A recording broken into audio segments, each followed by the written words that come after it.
اعوذ باللہ من الشیطان الرجیم بسم اللہ الرحمن الرحیم الحمد للہ وحدہ والصلاة والسلام على من لا نبی بعدہ ولا رسول بعدہ ولا معصوم بعدہ ولا امت بعد امتی ولا کتاب بعد کتابی اما بعد۔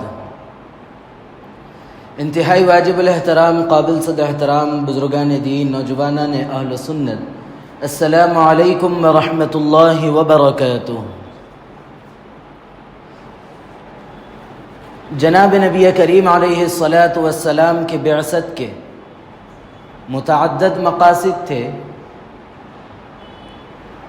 جس کو جناب نبی کریم علیہ الصلاۃ والسلام وقتاً فوقتاً حضرات صحابہ کرام رضوان اللہ تعالی علیہم اجمعین کے سامنے بیان فرمایا۔ جہاں آپ نے اللہ کا پیغام اللہ کے بندوں تک پہنچایا، وہیں اللہ رب العزت کے ان بندوں کو کامیابی کے راستے بھی جناب نبی کریم علیہ الصلاۃ والسلام نے بتلائے کہ آدمی کو اگر کیا چیزیں مل جائے گی تو وہ خیر کا باعث بنے گی، اور کیا چیزیں ملے گی تو وہ شر کا باعث بنے گی۔ کہ جناب نبی کریم علیہ الصلاۃ والسلام وقتاً فوقتاً حضرات صحابہ اکرام کو بار بار کہا کرتے تھے، یہ ایسا مختلف نصیحتیں فرمایا کرتے تھے۔ اسی سلسلے کی ایک کڑی کہ جناب نبی کریم علیہ الصلاۃ والسلام ایک مرتبہ حضرات صحابہ اکرام رضوان اللہ تعالی علیہم اجمعین کے درمیان تشریف فرماتے اور فرمایا کہ اربع من اعطیہن، کہ چار چیزیں ہیں جو اگر کسی کو مل جائے گی، کسی کو اگر نصیب ہو جائے گی، تو جناب نبی کریم علیہ الصلاۃ والسلام ارشاد فرماتے ہیں فقد اعطی خیر الدنیا والآخرہ، تو اس کو دنیا اور آخرت کی بہترین چیز مل گئی۔ کہ آدمی مختلف چیزیں تصور کرتا ہے، مختلف چیزیں سوچتا ہے کہ میری زندگی میں کامیابی کا یہ راستہ ہو سکتا ہے، میری زندگی کے لیے بہترین کام یہ ہو سکتا ہے، لیکن جناب نبی کریم علیہ الصلاۃ والسلام نے جو فرمایا وہ صحیح ہوگا۔ ہم جو کہتے ہیں وہ نہیں، بلکہ جو جناب نبی کریم علیہ الصلاۃ والسلام نے اس امت کو دیا کامیابی کا راستہ، وہی کامیابی کا راستہ ہو سکتا ہے۔ سب سے پہلے جو چار چیزیں ہیں جو دنیا و آخرت میں سب سے بہترین چیز ہے، تو جناب نبی کریم علیہ الصلاۃ والسلام پہلی چیز کا تذکرہ کرتے ہوئے ارشاد فرماتے ہیں کہ لسان ذاکر، کہ سب سے دنیا اور آخرت کے بہترین چیزوں میں سے یہ ہے کہ آدمی کی زبان ذاکر ہو، ذکر کرنے والی ہو۔ یہاں پر مطلب صرف ایک ہم نہیں لیں گے کہ صرف آدمی بیٹھ کر مسجد کے اندر اللہ اللہ کی ضربیں لگانے لگے، یہ نہیں، بلکہ اس کا ایک مطلب یہ بھی ہے کہ آدمی کی زبان سے کچھ اچھے کلمات جو لوگوں کی تسلی کے لیے نکلتے ہیں وہ بھی لسان ذاکر میں شمار ہوگے۔ ایسے الفاظ جس کی وجہ سے آدمی کسی کو اذیت پہنچاتا ہے، اس الفاظ سے بھی اگر بچتا ہے تو وہ بھی لسان ذاکر ہے۔ اگر کوئی آدمی جھوٹ بولنے سے بچتا ہے، بہتان لگانے سے بچتا ہے، کسی کو برا بھلا کہنے سے بچتا ہے، وہ بھی لسان ذاکر ہے، اس کی زبان بھی۔ آج ہم اپنے معاشرے پر ایک عمومی نظر ڈالیں تو ایسا محسوس ہوتا ہے کہ ہماری کوئی محفل، ہمارا کوئی تذکرہ، ہماری کوئی آپسی گفتگو کسی پر تنقید کیے بغیر، کسی کو برا بھلا کہے بغیر مکمل نہیں ہوتی۔ اگر ہم کو لسان ذاکر اگر حاصل نہ ہوئی نعمت تو پھر ہمارے لیے بدنصیبی کی بات ہے، خسارے کی بات ہے، افسوس کی بات ہے، افسردہ کر دینے والی کیفیت ہے۔ اسی لیے اگر کوئی شخص یہ چاہتا ہے کہ وہ جناب نبی کریم علیہ الصلاۃ والسلام نے جو دنیا و آخرت کی بہترین نعمت بنائی ہے، ذکر کرنے والی زبان، اگر وہ بنانا چاہتا ہے تو جہاں وہ اللہ کا ذکر کرے، اللہ کا نام لے، وہیں اس کے لیے ضروری ہے کہ وہ اپنی زبان کو دوسرے کو برا بھلا کہنے سے بچائے۔ ایک دوسری حدیث میں جناب نبی کریم علیہ الصلاۃ والسلام نے ارشاد فرمایا، المسلم من سلم المسلمون من لسانہ و یدہ، کامل مسلمان وہ ہے جس کی زبان سے اور اس کے ہاتھ سے دوسرے مسلمان محفوظ ہو، یعنی اس کو کسی قسم کی کوئی تکلیف نہ پہنچے، اس کو اس کی زبان سے،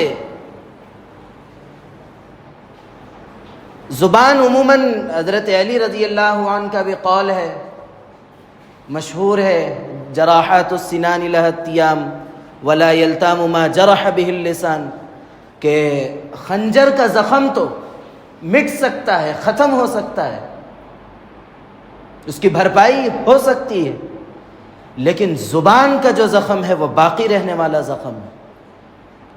آج ہم اپنی زبان کا استعمال کس طرح کر رہے ہیں؟ کبھی ہمارے خیال میں یہ بات آ رہی ہے کہ میں زبان استعمال کر رہا ہوں، کل میری پکڑ ہوگی یا نہیں؟ کیا ہمارے سامنے ان صحابہ کرام رضوان اللہ تعالی علیہم اجمعین کی زندگی نہیں ہے جو زبان کو پکڑ کر کہتے تھے کہ اگر تو صحیح نہ رہی تو مجھے جہنم میں لے جائے گی؟ زبان اتنی بری چیز اور اتنی اچھی چیز کہ وہ اللہ کی قربت نصیب کر دیتی ہے، اللہ کا نام اسی بابرکت زبان سے لیا جاتا ہے۔ اگر آدمی زبان کا صحیح استعمال کرے تو وہ ترقی کی راہیں چڑھتا ہے،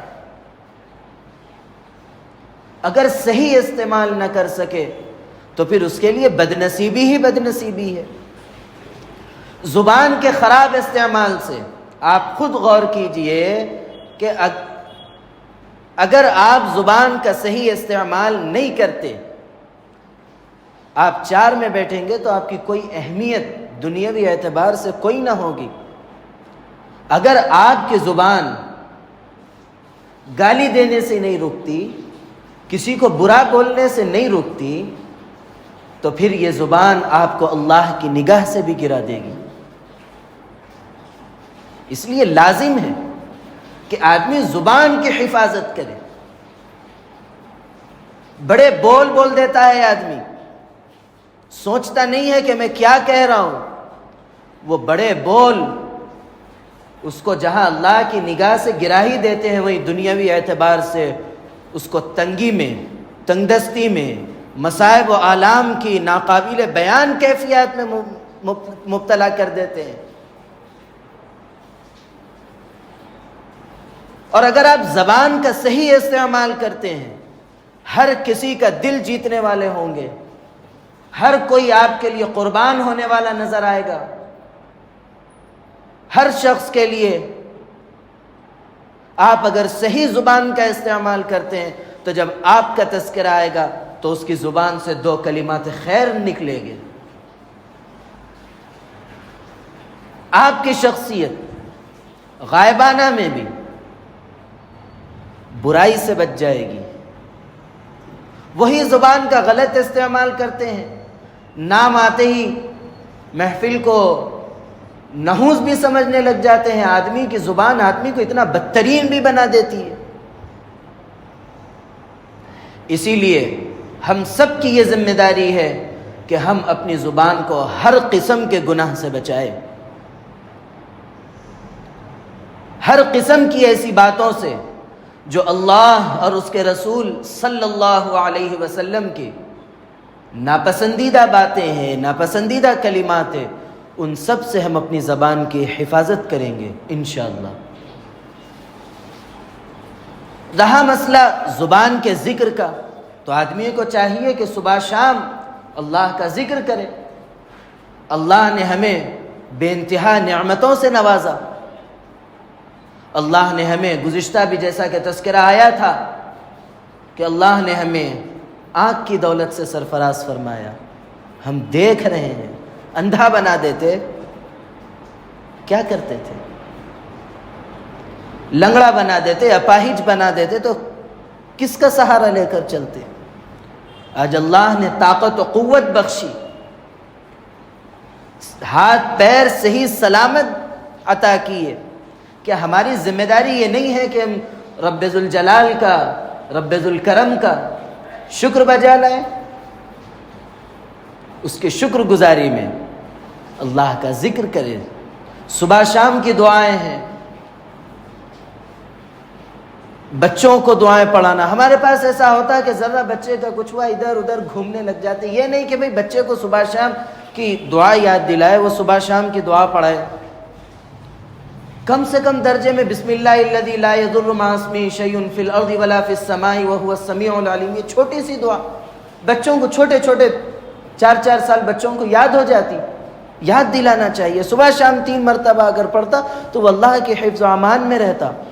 صحابہ کا اتنا اس دعا پہ اتنا پختہ یقین تھا کہ وہ اس دعا کو پڑھ کر زہر پی لیتے تھے اور یہ کہتے تھے کہ اس دعا کی برکت سے زہر مجھ پر کوئی اثر نہیں کرے گا۔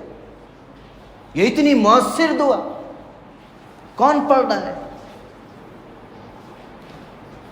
اور پھر صبح شام کم از کم قرآن کا تھوڑا سا حصہ پڑھتے، 1 پارہ ہو سکے 1 پارہ، نہیں آدھا پارہ پڑھ سکتے ہیں آدھا پارہ، وہ بھی اگر نہیں پڑھ سکتے تو پاؤ پارہ، کم از کم 2 صفحے پڑھنے کا تو ہمارا معمول ہونا چاہیے۔ ذرا غور کیجئے کہ قرآن کریم کو ہاتھ لگا کر اس کو پڑھ کر یا سن کر کتنا عرصہ گزر چکا۔ کیا قرآن کریم صرف اس لیے استعمال ہوگی کہ آپ پریشانی میں ہیں، لو قرآنی آیات پڑھو، اس کی تعویذ بناؤ، گنڈے بناؤ؟ یا پھر قرآن کریم صرف اس لیے ہے کہ صبح جب آپ دکان کھولو تو اس میں سورہ بقرہ لگا دو یا فلاں کوئی سورت لگا دو؟ بلکہ قرآن ان ھذا القرآن یہدی للتی ہی اقوم، یہ قرآن تو ایک ہدایت بن کر آیا تھا جس کو ہم نے صرف محدود کر دیا، علاجوں تک ہم نے محدود کر دیا، پریشانیوں میں استعمال کی جانے والی کتاب میں۔ حالانکہ قرآن تو ہمارے لیے ہدایت بن کر آیا تھا، ہم اس کو پڑھتے، ہم اس کو سمجھتے، اس کی تعلیمات پر عمل کی فکر کرتے۔ اس کا تو موقع نہیں، اس کی تو توفیق نہیں، بلکہ ہم نے قرآن کریم کو صرف ایک محدود وقتوں کے لیے، کیا قرآن کریم صرف رمضان المبارک میں پڑھنے کے لیے نازل ہوا؟ کیا قرآن کریم صرف تراویح میں سنانے اور سننے کے لیے نازل ہوا؟ نہیں، بلکہ قرآن کریم ہم سب کی ہدایت اور صحیح راستہ بتانے کے لیے نازل ہوا۔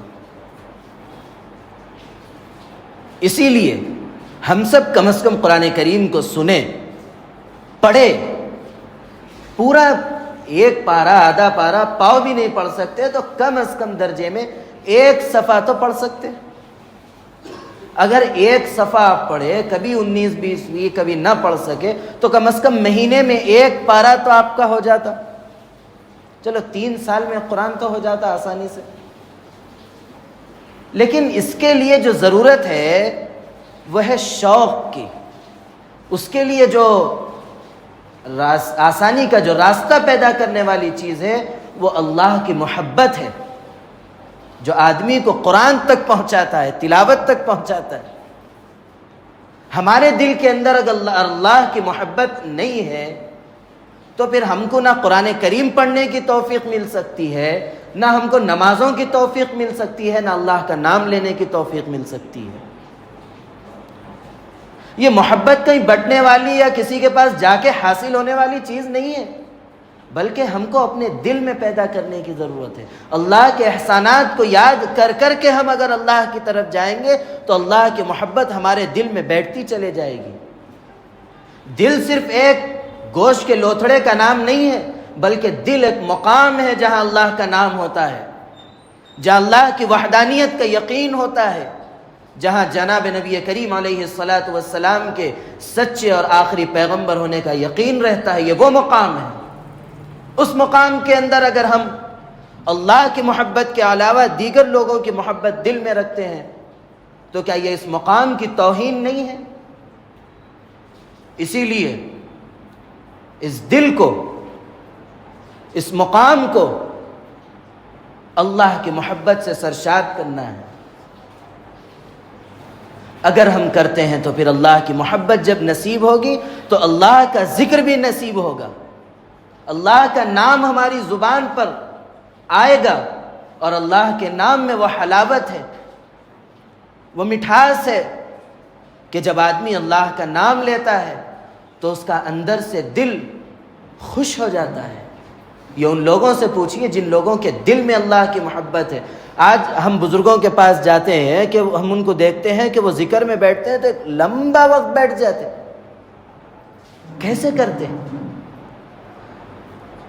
ہم بزرگوں کے بارے میں، ہم خود امام اعظم ابو حنیفہ رحمۃ اللہ علیہ کے بارے میں ہم سنتے ہیں کہ وہ رات میں 200 رکعت 300 رکعت پڑھنے کا معمول تھا۔ کیسا پڑھتے تھے؟ آج ہم کو فرض نماز کے بعد نفل پڑھنا مشکل ہے، وہ کیسا پڑھتے تھے؟ ان کے دل میں اللہ کی محبت تھی،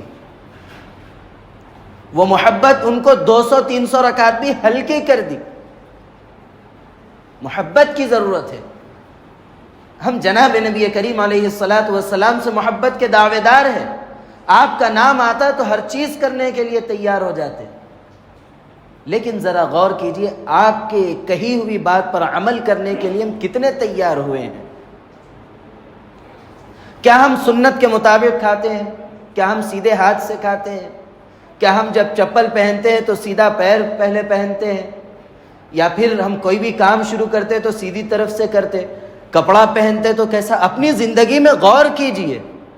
اگر محبت ہوتی تو آپ کے ایک ایک عمل پر ہمارا دل تڑپا جاتا، اگر چھوٹ جاتی تو نہیں ہے۔ کیوں؟ محبت کی کمی ہے۔ اسی لیے اگر محبت چاہتے ہیں تو پھر اس کا راستہ یہی ہے کہ اس کی نعمتوں کو یاد کریں۔ اللہ کے نبی علیہ الصلاۃ والسلام نے اس امت کے لیے جو دعائیں مانگی رات بھر، کس کے لیے؟ ہمارے لیے ہی تو مانگی گئی دعا۔ ہم کیسے ناشکری کرتے ہیں کہ اسی کی کہی ہوئی تعلیمات کو بھلا دیتے ہیں۔ افسوس ہے، شرم کی بات ہے۔ اسی لیے محبت پیدا کرے اللہ اور اس کے رسول صلی اللہ علیہ وسلم سے، تاکہ ہمارے لیے عمل آسان ہو۔ اللہ رب العزت ہم سب کو سچی محبت، سچی عقیدت اور وہ محبت جو ہم کو عمل کے لیے تیار کرے، وہ محبت نصیب فرمائے۔ اللہ رب العزت میرے کہنے کو اور آپ کے سننے کو بے انتہا قبول و مقبول فرمائے۔ اللہ رب العزت کہنے، سننے، لکھنے، پڑھنے سے زیادہ عمل کی توفیق عطا فرمائے۔ عمل کی باتوں پر عمل کرنے، بچنے کی باتوں سے بچنے اور عقیدے کی باتوں پر عقیدہ رکھنے کی توفیق عطا فرمائے۔ آمین۔ وآخر دعوانا ان الحمد للہ رب العالمین۔